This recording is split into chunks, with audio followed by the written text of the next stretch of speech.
আজ আমি আপনাদের এমন একটি বিষয় বলবো যা পুরো প্রযুক্তি দুনিয়ায় সাড়া ফেলে দিয়েছে। আমরা প্রতিদিন কৃত্রিম বুদ্ধিমত্তা ব্যবহার করছি, চ্যাটজিপিটি, গুগল বার্ড বা অন্যান্য এআই টুল। কিন্তু আপনারা জানেন কি, চীন এখন এআই বাজারে নতুন এক ঝড় তুলেছে।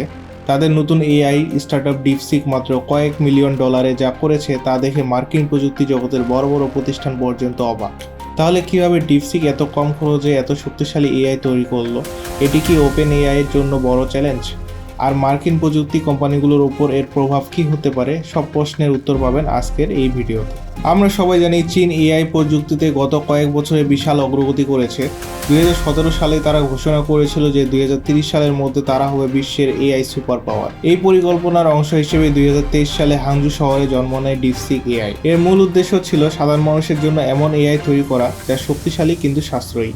এই লক্ষ্যকে সামনে রেখেই তারা ডিপসিক R1 নামের এআই মডেল বাজারে আনে, যা শুধু চীন নয়, পুরো বিশ্বে আলোড়ন ফেলে দিয়েছে। চীন সরকার তাদের এআই গবেষণাকে ব্যাপকভাবে সহায়তা করছে।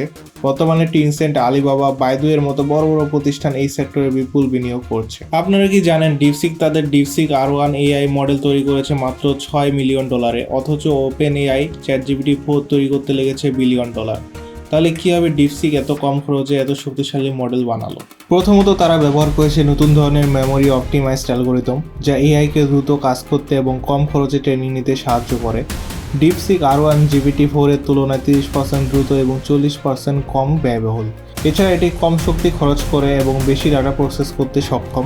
ডিপসিক উন্নত ডাটা কম্প্রেশন টেকনিক ব্যবহার করেছে, যা মডেলের দক্ষতা বাড়িয়েছে। ডিপসিকের মডেল মাল্টি ল্যাঙ্গুয়েজ সাপোর্ট দিতে সক্ষম, যা আন্তর্জাতিক বাজারে তাদের সুবিধাজনক অবস্থানে নিয়ে যাচ্ছে। ডিপসিক তাদের এআই মডেল ফ্রি বা খুব কম খরচে দিতে চায়, যেখানে ওপেন এআই অনেক সুবিধা সাবস্ক্রিপশন নির্ভর। চীন সরকারের বিশেষ সমর্থন থাকায় ডিপসিক সহজেই নতুন গবেষণা ও উন্নয়ন চালিয়ে যেতে পারছে। এই কারণে ডিপসিকের প্রবেশ মার্কিন প্রযুক্তির বাজারে বড় ধাক্কা দিয়েছে।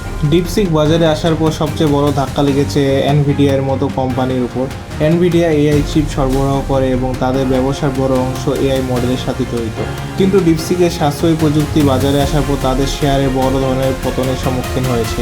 এছাড়াও ওপেন এআই, গুগলের মতো প্রতিষ্ঠানগুলো এখন নতুন প্রতিযোগিতার সম্মুখীন, কারণ চীনা এআই স্টার্টআপগুলো এখন কম খরচে উন্নত এআই তৈরি করছে, যা মার্কিন এআই ব্যবসার জন্য একটি বড় চ্যালেঞ্জ। ডিপসিকের মতো প্রতিষ্ঠান মার্কিন কোম্পানিগুলোকে তাদের খরচ কমাতে বাধ্য করবে। যুক্তরাষ্ট্র এতদিন এআই খাতে একচ্ছত্র আধিপত্য ধরে রেখেছিল, কিন্তু এখন চীন তাদের জায়গা নিতে পারে। যুক্তরাষ্ট্র এবং ইউরোপীয় দেশগুলো ভবিষ্যতে চীনা এআই ব্যবহারে বিধিনিষেধ আরোপ করতে পারে।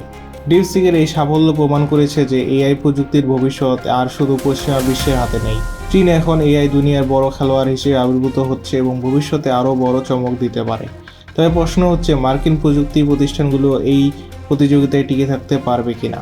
ডিপসিক কি সত্যিই ওপেন এআইয়ের জন্য বড় হুমকি হতে পারে, নাকি মার্কিন প্রযুক্তি কোম্পানিগুলো নতুন উদ্ভাবন এনে চ্যালেঞ্জ মোকাবিলা করতে পারবে? কমেন্টে আপনারা আপনাদের মতামত জানান।